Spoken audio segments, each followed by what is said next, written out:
एक एक इंच जमीन का डाटा। मान लो हम नगरी से हवा तरफ चल रहे थे, महानदी को उद्गम स्थल है, वहाँ सैंडी सॉयल है, आपको भी स्ट्रक्चर खड़ा करेंगे वो साल भर में 2 साल में वो स्ट्रक्चर ढह जाएगा।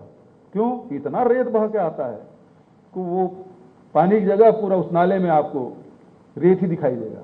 यदि आप उस प्रकार से स्ट्रक्चर खड़ा करेंगे तो वाटर रिचार्जिंग तो होगा ही नहीं, धन का व्यय होगा।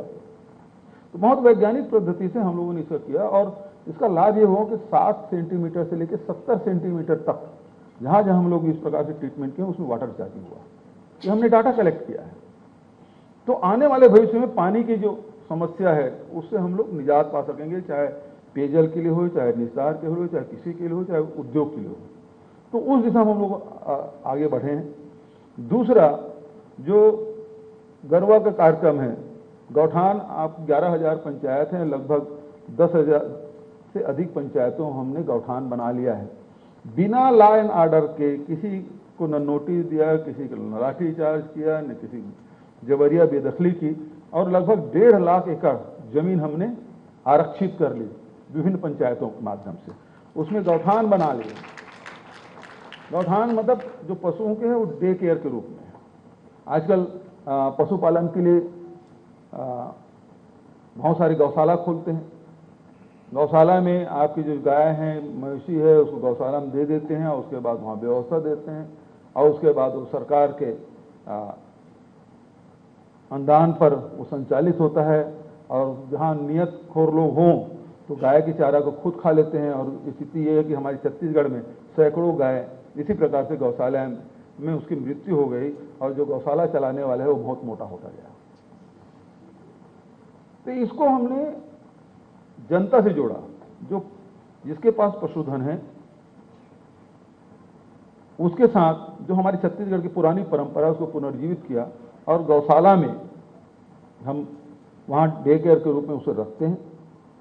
वहाँ उसके बाद चारा पानी की व्यवस्था हम लोग लगातार काम कर रहे हैं, उस दिशा में व्यवस्था कर रहे हैं, क्योंकि इतनी बड़ी व्यवस्था और जनता को इस आंदोलन में शामिल करना कोई आसान काम नहीं है। लेकिन इन 4 सालों में जहाँ 2 साल कोरोना की बीते उसके बाद भी हम लोग निरंतर काम करते रहे और ये स्थिति है कि 2 रुपये किलो में गोबर खरीदने का फैसला हमने किया। गोबर खरीदी से अभी तक के 115 लाख क्विंटल गोबर की खरीदी हो चुकी है। हर 15 दिन में उसका पेमेंट होता है। 230 करोड़ रुपया उन महिलाओं के, उन गरीब लोगों के जेब में जा रहा है जो बहुत ही जरूरतमंद है, क्योंकि गोबर बेचने वाले 50% से अधिक गरीबी रेखा के नीचे जीवन यापन करने वाले लोग हैं। डेयरी वाले भी बेच रहे हैं, तो डेयरी चलाना उनके लिए आसान है।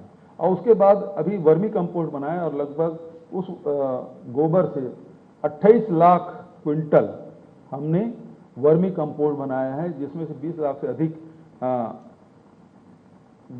वर्मी कंपोस्ट हम खेतों में किसानों के माध्यम से छिड़काव कर चुके हैं।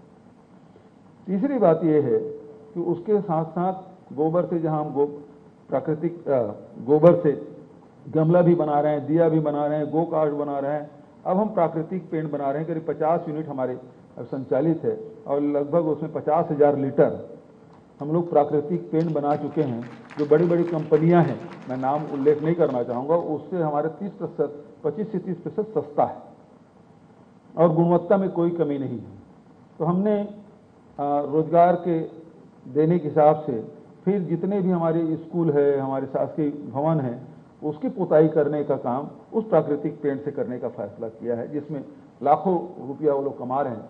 गौमूत्र भी खरीद रहे हैं, जिससे दवाई हम लोग बना रहे हैं, उसका भी काम हम लोग कर रहे हैं।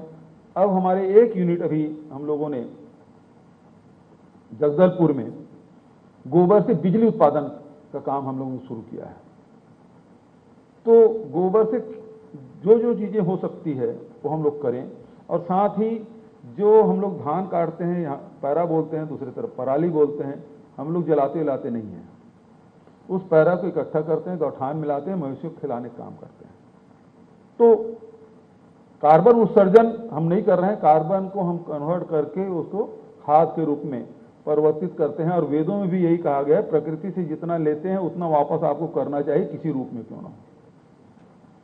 तो आज छत्तीसगढ़ सरकार है उस दिशा में काम करते हुए पैरा जो जला के कार्बन उत्सर्जन करके ग्लोबल वार्मिंग में सहायक बन रहे हैं, हम लोग उससे ग्लोबल वार्मिंग ना हो बल्कि उस पैरा को चारा के रूप में कन्वर्ट करके हम खाद के रूप में धरती माता को फिर से वापस कर रहे हैं, जो हमने प्रकृति से लिया है।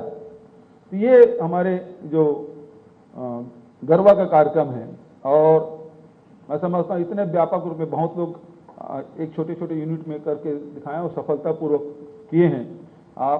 हम लोग सुनते हैं कि रालेगांव सिद्धि के बारे में सुनते हैं, अन्ना हजारे के बारे में सुनते हैं।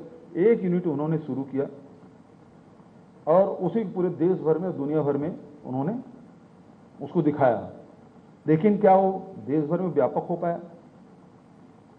मेडा लेखा के बारे में, वन प्रबंधन के बारे में एक बात आई, उसके बारे में कहा गया, लेकिन क्या आपको देश भर में विस्तार पाया, समाज में विस्तार पाया?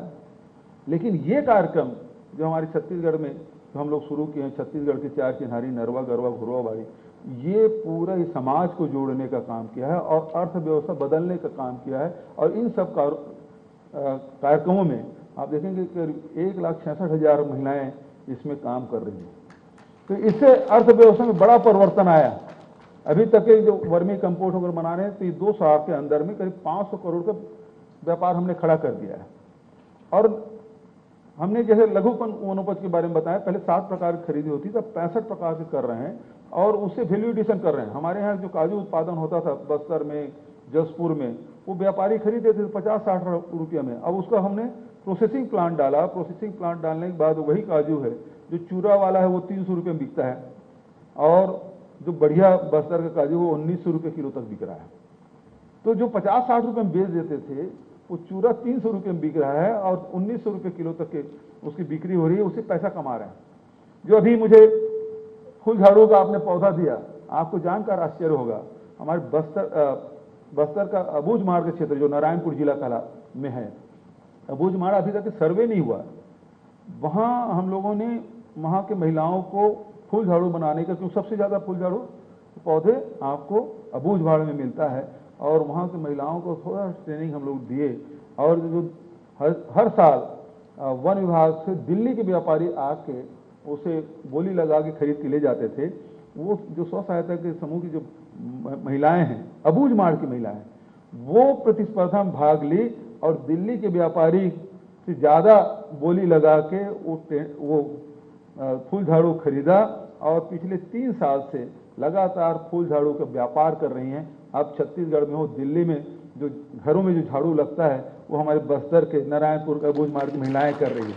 जो पौधा आपने दिया है वो हमारे खूब होता है, खासकर अबूझमाड़ के क्षेत्र में। तो इस प्रकार